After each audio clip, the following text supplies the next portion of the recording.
तो गुरुजी मेरा अगला क्वेश्चन ये है कि जो ये नेगेटिव एनर्जीज होती हैं, पैरानॉर्मल एक्टिविटीज होती हैं, ये कितनी शक्तिशाली हो सकती हैं और किस तरीके से एक इंसान को नुकसान पहुंचा सकती है? हाँ, ये भी आपका सही सवाल है। देखो, ये आत्माएं जो होती हैं किस प्रकार से हम पर भेजी गई हैं, जी। या रास्ते से लगी हैं या किसी चौड़ाई से लगी हैं, या कोई मरा हुआ कैसा भी कोई सदस्य है वो सवार हुआ है, वो उसके अंदर क्या बैठा हुआ है, क्या करने के लिए आया है, क्या करने हमें भेजा उसने, जो शक्ति किसी ने भेजी है या करवा दिया किसी ने, वो उसके हैंड ओवर होता है। मतलब वो क्या कराने के लिए हमारे पर भेज रहा है, क्या तो मकसद है उसका क्या मतलब है, मतलब वो क्या कराना चाहता है उस शक्ति के माध्यम से, या किसी को लेने भेजा है, या घर को बर्बाद करने के लिए भेजा है, या एक्सीडेंट कराने के लिए भेजा है, या उसका रोजगार बिजनेस है उसको ख़त्म कराने के लिए भेजा है। उसके क्या ही उद्देश्य हो सकते हैं, कोई क्या ही मतलब हो सकते हैं, इसका कोई कहा नहीं जा सकता है। एक जो शैतान तो शैतान ही होता है, सही बात है। वो कुछ भी कर सकता है। जैसे कि सामने कोई पागल आदमी जा रहा है, उसके मन में कब क्या आ जाए, क्या कर दे, ईंट फेंक के मार दे, या एक संग कोई भी किसी प्रकार हमला कर सकता है। एक इसको एक अंधा पागल कह सकते हैं, इसका कोई अंदाजा नहीं लगा सकता क्या नुकसान करने के लिए आया है। और कितनी शक्तिशाली हो सकती है? ये शक्तिशाली इतनी होती है कि कभी भी क्षण भर में, सेकंड में जो कुछ भी कर सकती है। किस वजह से भेजी हुई है, क्या करने के लिए भेजी है, इसका उद्देश्य यही है कि हम इसका कुछ नहीं कह सकते सामने वाली आत्मा क्या करने के लिए। जब वो अपने रूप में आती है हम उससे पता कर सकते हैं क्यों भेजा भाई, क्या करना चाहता है, क्या उद्देश्य है तेरा, क्या चाहता है इस व्यक्ति से, तू क्या खाना चाहता है बता, किस सामान को आया, क्या खाने आया है तू। उसका हम डबल देते हैं, उसको वहाँ से भगाते हैं। वो इस प्रकार से भी नहीं मानता है तो उसके साथ में महामंत्र चल रहे हैं आजकल, हम उसको नष्ट कर देते हैं। वो आगे काम करने लायक नहीं रहती है वो शक्ति। और जैसे कि अब इनकी शक्तियों का तो कुछ पता ही है ही, और जैसे कि अब किसी बंदे को ये बहुत ज़्यादा परेशान कर रहे हैं, मैंने सुना है कि रात में परेशान करती हैं, बॉडी पे निशान आ जाते हैं। हाँ, तो ये मतलब जब किसी को कष्ट पहुंचाती हैं, किसी पे वार वगैरह करती हैं, तो क्यों करती हैं ऐसा? अच्छा, क्या बोलते हैं, एक रात का समय ऐसा होता है कि जो हमारी आत्माएं होती हैं, जो कि शैतानी शक्ति होती है, रात में एक डबल ताकत बन जाती है इनके अंदर। हाँ, ये मैंने डबल पावरफुल बन जाती है। काफ़ी एक्टिव हो जाती है। हाँ, इनकी एनर्जी इतनी पावरफुल हो जाती है। आपने देखा होगा जब कोई व्यक्ति जिम करने जाता है तो उसके अंदर कितनी जान होती है। जी। जब सुबह के वक्त जब उठता है बिस्तर में तो उसके अंदर बहुत ही जान कम होती है। इसी प्रकार से ये शक्तियाँ अमावस्या की रात को, या अमावस्या की रात हो, या सूर्य ग्रहण की रात हो, या कोई सी भी रात हो, रात को ये बहुत ज़्यादा पावरफुल हो जाती हैं। ये उसको कितना भी कठिन कार्य हो उसको बहुत आसानी से कर लेती हैं। तो इसीलिए मैं कहता हूँ, मैंने वीडियो बनाया था एक, जो कि हमारे घर के देव हैं, उनको अपने घर में देवों को खुश रखना चाहिए। अपने घर के देव हैं, घर में ही रहने चाहिए। उनके लिए गुस्सा ना करें, उनका समय समय पर पूजा पाठ करते रहें, उनको भोग देते रहें।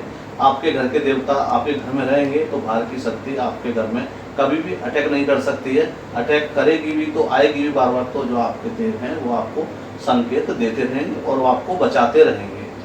ये भी मैंने आपको सारे वीडियो बनाए हैं तरह तरह के, उनसे आप जानकारी ले सकते हैं जो हमारे व्यूअर्स देख रहे हैं।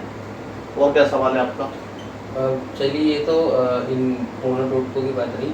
मुझे कुछ जिन्न आपने सुना होगा, हाँ, मुझे जिन्नों के बारे में बताइए। अच्छा, जिनके बारे में क्या पूछना चाह रहे हैं आप? जिनके बारे में आप मेरे को शुरू से बताइए, कैसे बनते हैं और कैसे इनको प्राप्त भी करा जाता है, मैंने सुना है। हाँ, कैसे इनको प्राप्त करते हैं, कैसे ये बनते हैं और कैसे ये नुकसान पहुंचाते हैं? देखो, जिन हो या खईस हो या चुड़ैल हो या मरगट की कोई शक्ति हो, ये कभी भी फायदेमंद नहीं हुए इंसान के लिए। जो आपने देखा होगा सियाने रहे, तांत्रिक लोग रहे, इनको कभी आपने इतने ज़्यादा बढ़िया तरीके से नहीं देखा होगा कभी भी कि वो बहुत ही ज़्यादा पैसे वाले हों या उनके परिवार में खुशहाली रही हो।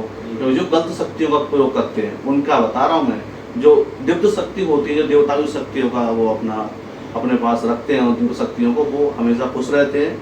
वो किसी से भी उल्टी सीधे काम भी नहीं कराते हैं और वो बहुत आसानी तरीके से मरीजों को सही कर देते हैं। जो कि जिन्न, खईस, चुड़ैल, मसान, इनकी पूजा करने वाले कभी भी खुश नहीं देखे होंगे ये आपने। खईस क्या होता है? खईस वो होते हैं जो कि बच्चे लोग ख़त्म हो जाते हैं, वो खईस बन जाते हैं। तो मतलब जिन जो होते हैं, जिन्नात जो होते हैं कि शादी के बाद जवान डेथ हो जाती है कोई, वो जिन्नात के रूप में हो जाते हैं, जो कि उनको मुक्ति नहीं मिल पाती है, जन्म नहीं मिल पाता है, वो काफ़ी समय तक आज़ाद हो जाते रहते हैं, वो जिन्नात उनको कह लेते हैं। वो और जिन्नात जो खईस होते हैं वो बच्चे होते हैं। बच्चे होते हैं। तो इनको प्राप्त वगैरह करने का क्या होता है? प्राप्त करना तो इनको इतना आसान नहीं है, जो कि प्राप्त तो वही लोग कर पाते हैं जो उनके सदस्य होते हैं घर के। अच्छा। जो कि हम दूसरे के सदस्य को हम उनको कैसे प्राप्त करेंगे, हमको इतना आसान नहीं है। जो कि उनके घर का सदस्य है कोई, वो ख़त्म हो गया है, तो वो बड़े आसानी से उनको प्राप्त कर लेंगे, उनकी शक्ति को। बहुत ही ईजी है, कोई दिक्कत नहीं है।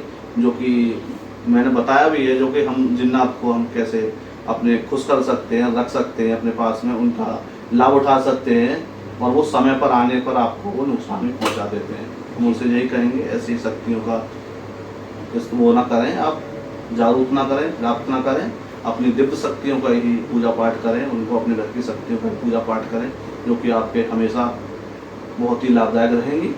क्योंकि जिन्नात को प्राप्त करना बहुत ही आसान है। एक मंत्र भी होता है, मैं मंत्र नहीं बताऊंगा क्योंकि बहुत लोग हैं, अनजान लोग हैं, वो मंत्र का जाप करने लगेंगे। केवल मैं वो बता सकता हूँ, मंत्र का मैं इस वीडियो में नहीं बताऊंगा। मंत्र का वो जाप करें, हर जगह पर ये जाप नहीं होता है, क्योंकि अभी हम वीडियो भी बना रहे हैं। ऑफ कैमरा बता दीजिएगा आप मुझे। हाँ, ऑफ कैमरा में बता दूंगा आपको, आप करना मत दीजिए। मतलब मैं इसका एक वो बता सकता हूँ, जो जिन्नात को प्राप्त करना चाहते हैं, जो कि आपने सुना होगा पीपल के नीचे 33 करोड़ देवी देवताओं का वास होता है। तो वहाँ पर जो ऐसी इस प्रकार के जो जिन्न खईस होते हैं, मसान होते हैं, इनका भी वास होता है। एक समय होता है जो कौन सी शक्ति का कौन से दिन, कौन से समय, कौन से तारीख, मतलब इन हर देवी देवता को हर अलग अलग समय होता है। ऐसे कि आपने देखा होगा कि एक स्टेशन पर बरेली वाली गाड़ी आती है, अलीगढ़ वाली आती है, दिल्ली वाली आती है, हर गाड़ी का समय होता है अलग अलग, एक ही स्टेशन पर हो जाती है सब गाड़ी। इसी प्रकार से देवी देवताओं का स्थान एक पीपर है, जो कि हर देवता की आन होता है और जान भी होता है दूसरे देवता का। एक स्टेशन समझ लीजिए आपको, 33 करोड़ देवी देवताओं का पीपर। तो इनका समय हमको मालूम रहता है, कुछ सियाने लोग, तांदू लोग हैं, वो वहाँ पर बैठ करके खुशबू से ही पता कर लेते हैं कौन से देव की यहाँ पर आन है और कौन से देव का यहाँ से जान है। तो उसी समय पर हम उनका पूजा पाठ करते हैं, उनके नाम का मंत्र जाप करते हैं, तो वो शक्ति बड़े आसानी से प्राप्त हो जाती है। जिन आपको प्राप्त करना चाहते हैं तो दोस्तों आप एक बर्फी का कतीरा लें, जो कि गाय के दूध से बना हो, और एक भेड़ का दूध लें। उस बर्फी के कतीरे को बने के भेड़ के दूध में लगा करके, जो केसर आपने सुनी होगी, केसर को लगा करके उसको हम जिन्नात को भोग देते हैं।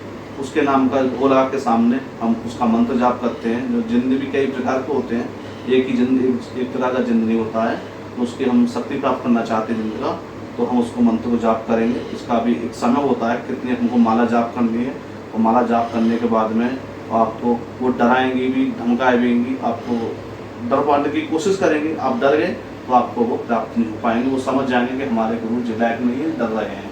वो जिन्नात की शक्ति को आप पहले गुरु बना लें कोई अच्छा सा, उसके बाद में आप इन शक्तियों से छेड़खानी करें, नहीं तो आप नुकसान पा जाएंगे। अगला ये सवाल था, जैसे कि आजकल लोग पार्टीज वगैरह में जाते हैं, परफ्यूम, इत्तर और खुशबूदार चीज़ों को लगाते हैं, तो इन सब चीज़ों से मतलब जो नेगेटिव एनर्जी अट्रैक्ट होती हैं या नहीं? अच्छा, हाँ, ये भी आपका सही जवाब है। जो कि बहुत लोग सोचते हैं, बड़े बड़ों की कहावत थी कि भाई ये सेंट मत लगा के जा, और आज भी कहते हैं, जब हमारे घर के बड़े बूढ़े थे, हमारे दादाजी भी कहते थे, बेटा ये क्या लगा रहा है खुशबू वाली चीज़, कोई लगा लेता था, पाउडर भी लगा लेते थे, पाउडर वाइट वाला, तो कहते थे हार मत जाइए, निकल के हवा लग जाएगी, जब भूत पकड़ लेगा, मतलब इस तरीके की बातें होती हैं। और आप कह रहे हैं कि कहाँ तक सही है, इस बात का मैं जवाब देता हूँ, ये बात बिल्कुल सही है, और इसको कहाँ तक हम सही कहेंगे, कहाँ तक गलत कहेंगे, इसका मैं आपको उत्तर देने वाला हूँ। ये बात वो सही है, लेकिन इस बात कहाँ तक सही है ये भी आप समझिए अच्छे तरीके से। लेकिन इतर कई प्रकार के होते हैं जो सेंट होते हैं, और कौन कौन से सेंट नहीं लगाने चाहिए, और लगा लेते हैं तो लगाते हैं तो कहाँ कहाँ पर नहीं जाना चाहिए इन सेंट लगाने के लिए। तो आपने देखा होगा कि एक काला भूत के नाम से सेंट आता है, जो कि पूजा पाठ में आजकल वो इत्तर जैसे इतर जो इसके कहते हैं पूजा में लगाया जाता है, इसको हम लगा करके, ये हम आम आदमियों के लिए ये सेंट नहीं है। और एक आपने देखा होगा रेशमी, जो कि बेला वाला सेंट होता है, चमेली का फूल वाला, जी जी जो वह सेंट भी आपको नहीं लगाना चाहिए। एक दो सेंट जो हो गए, और एक आप जो रोज वाला जो फूल का है, गुलाब वाला, उसको भी ना लगाए तो ठीक है, जो मतलब तीसरे नंबर पे आता है। इसको कई तरह लगाते हैं, वो लगा सकते हैं, लेकिन कुछ स्थान हैं परफ्यूम लगा करके नहीं जाना चाहिए, जो मैं आपको बता देता हूँ और आपको ध्यान में रखने चाहिए। अगर आप लगा भी लेते हैं, सेंट पार्टी में जाते हैं, तो ध्यान रखें कि हम कौन से स्थान से गुजरना है, हमें कैसे कैसे हमें स्थान मिलेंगे, जगह मिलेंगे, तो सेंट ना लगाएं। और ऐसा भी हो सकता है कि अपनी जेब में किसी चीज़ में अच्छे से पैकिंग करके रख के लेके चले जाएँ।